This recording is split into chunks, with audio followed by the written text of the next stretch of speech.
The fall of mankind. Now the serpent was more cunning than any animal of the field, which the Lord God had made. And he said to the woman, Has God really said, You shall not eat from the tree of the garden? The woman said to the serpent, From the fruit of the tree of the garden we may eat, but from the fruit of the tree which is in the middle of the garden, God has said, You shall not eat from it or touch it, or you will die. The serpent said to the woman, You certainly will not die, for God knows that on the day you eat from it, your eyes will be opened, and you will become like God, knowing good and evil. When the woman saw that the tree was good for food, and that it was a delight to the eyes, and that the tree was desirable to make one wise, she took some of its fruit and ate. And she also gave some of her to her husband with her, and he ate. Then the eyes of both of them were opened, and they knew that they were naked, and they sewed fig leaves together and made themselves waist coverings. Now they heard the sound of the Lord God walking in the garden in the cool of the day, and the man and his wife hid themselves from the presence of the Lord God among the trees of the garden. Then the Lord God called to the man and said to him, Where are you? He said, I heard the sound of you in the garden, and I was afraid because I was naked, so I hid myself.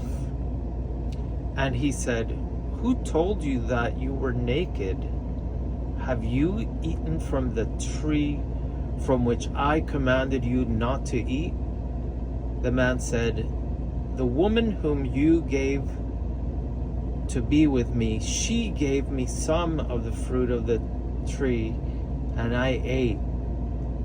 Then the Lord God said to the woman, What is this that you have done? And the woman said, The serpent deceived me, and I ate. Then the Lord God said to the serpent, Because you have done this, cursed are you more than all the livestock, and more than any animal of the field. On your belly you shall go, and dust you shall eat all the days of your life. And I will make enemies of you and the woman, and of your offspring and her descendant. He shall bruise you on the head, and you shall bruise him on the heel. To the woman he said, I will greatly multiply your pain in childbirth. In pain you shall deliver children. Yet your desire will be for your husband, and he shall rule over you. Then to Adam he said, Because you have listened to the voice of your wife, and have eaten from the tree about which I commanded you, saying, You shall not eat from it. Cursed is the ground because of you. With hard labor you shall eat from it all the days of your life. Both thorns and thistles it shall grow for you, yet you shall eat the plants of the field. By the sweat of your face you shall eat bread, until you return to the ground, because from it you were taken. For you are dust, and to dust you shall return. Now the man named his wife Eve, because she was the mother of all things, of all the living. And the Lord made garments of skin for Adam and his wife, and clothed them.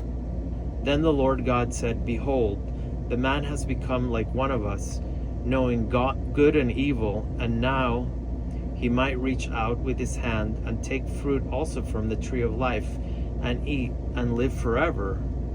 Therefore the Lord God sent him out of the Garden of Eden to cultivate the ground from which he was taken.